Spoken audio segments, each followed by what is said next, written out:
Episode की start में हम लिंग फैंग और उसके वॉरियर को देखते हैं जो उन सभी स्नेक से लड़ रहे होते हैं। पर तभी उनके लड़ने के दौरान वो सभी उस रेत के तूफान के अंदर ही फंस जाते हैं, जिसमें से निकलना काफी मुश्किल हो गया था। लिंग फैंग जैसे ही एक स्नेक को शूट करने वाला होता है, पीछे से दूसरा स्नेक आ जाता है जो उससे धक्का मारकर उसे दूर फेंक देता है, जिस वजह से लिंग फैंग की गन दूर आकर गिर जाती है और लिंग फैंग अपनी गन से दूर हो जाता है। तब लिंग फैंग को पीछे शियाओ दिखाई देता है जो अकेले ही उन स्नेक्स के बड़े भाई से लड़ रहा था। लिंग फैंग उसे बचाने जाने वाला होता है, लेकिन वो अपने सामने वाले स्नेक को छोड़कर वहां नहीं जा सकता था। तब उसका वॉरियर उसके बीच में आ जाता है और जो स्नेक लिंग फैंग के ऊपर अटैक करने वाला था उसे रोक कर लिंग फैंग से कहता है तुम जाकर शियाओ की मदद करो, तब तक मैं इसे संभालता हूँ। इसलिए लिंग फैंग अपनी गन उठाते हुए काफी जबरदस्त निशाना लगाकर उस स्नेक के बड़े भाई पर शूट कर देता है, जिस वजह से वो वहां से हट जाता है और शियाओ उसके हमले से भी बच जाता है।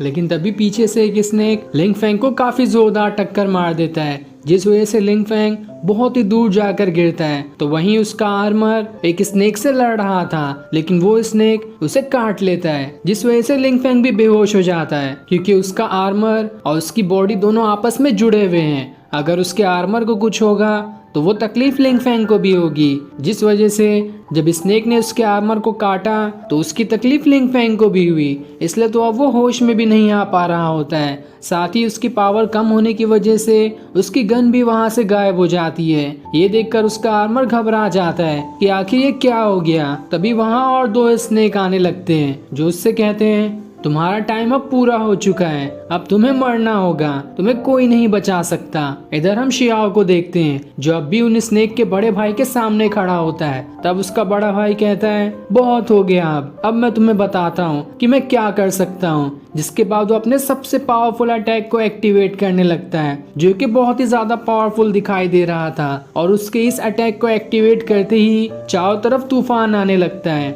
ये देखकर शियाओ भी नहीं समझ पाता कि आखिर ये किस तरह का अटैक है और ये अटैक क्या क्या कर सकता है। तब उसका गोल्डन आर्मर अपने असली फॉर्म में आकर उससे बताता है ये स्नेक के बड़े भाई का सबसे पावरफुल अटैक है, इसके सामने तो कोई भी नहीं टिक सकता। जो भी इसके अटैक के रडार के अंदर आ जाएगा वो सारी चीजें बस खत्म ही हो जाएगी। इसका मुकाबला करना हमारे बस की बात नहीं है। इसलिए हम लोग यही चाह रहे थे कि इसके जागने से पहले हम लोग यहाँ से चले जाएं, लेकिन ऐसा नहीं हो पाया। तुम्हारी बॉडी ऑरा की वजह से ये जाग गया है। साथ ही हमारे पास यहाँ से बाहर निकलने का पोर्टल भी नहीं है, जिस वजह से हम यहाँ पर फंस चुके हैं। मुझे लगता है कि हमारा सफर बस यहीं तक था। स्नेक के इस अटैक से हम खत्म हो जाएंगे। जो सुनकर शियाओ एकदम हैरान हो जाता है कि आखिर ये कितना भयानक अटैक है जिसके सामने मैं भी नहीं टिक सकता। लेकिन फिर भी गोल्डन आर्मर उससे कहता है मैंने तुम्हारी मदद करने की कसम खाई है, चाहे कुछ भी हो जाए मैं अपनी पूरी जान लगा दूंगा ताकि तुम्हें इस अटैक से बचा सकूं। जिसके बाद वो अपना बॉडी फॉर्मेशन को बदलते हुए शियाओ के हाथ में ही लग जाता है ताकि वो एक खतरनाक और बहुत ही बड़ा शील्ड बना सके जो शायद स्नेक के इस अटैक को रोक लेगा। और फिर देखते ही देखते गोल्डन आर्मर शियाओ के पूरे हाथ को ढक लेता है। जिसके बाद वो उससे कहता है जब स्नेक का अटैक इस तरफ आए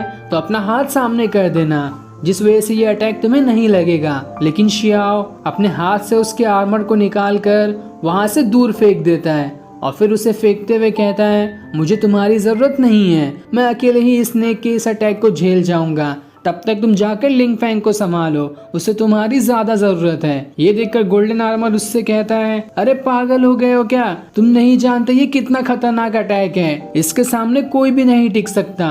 साथ ही वो स्नेक का बड़ा भाई भी कहता है लगता है तुम्हारे दिमाग का स्क्रू ढीला हो गया है, अगर फिर भी ऐसा है तो ठीक है, मैं अभी तुम्हारा खेल ही खत्म कर देता हूँ। जिसके बाद वो अपने सबसे पावरफुल अटैक को शियाओ की तरफ मार देता है। पर जब तक उसे वो अटैक लगता उसका गोल्डन आर्मर भागते हुए जल्दी से उसके बॉडी के अंदर ही समा जाता है ताकि वो उसे बचा सके, क्योंकि दोनों की बॉडी मिलने की वजह से अगर शियाओ को कुछ हो गया तो गोल्डन आर्मर भी खत्म हो जाएगा। वहीं ये अटैक जैसे ही लिंग फैंग को भी लगने वाला होता है उसके बीच में उसका आर्मर आ जाता है जो काफी कोशिशों के बाद लिंग फैंग को बचा लेता है। इधर हम शियाओ को देखते हैं जो दिखाई भी नहीं दे रहा था और उसके चारों तरफ खाली धूल ही धूल भरी होती है। ये देखकर उन स्नेक्स का बड़ा भाई कहता है शियाओ तो बहुत अच्छा था, मुझे अफसोस हुआ उसे मारकर। लेकिन तब धीरे धीरे वहाँ की धूल हटती है और जब धूल हटती है तो वहाँ पर शियाओ खड़ा होता है जिसके सामने बहुत ही बड़ा शील्ड था, क्योंकि उसके आर्मर ने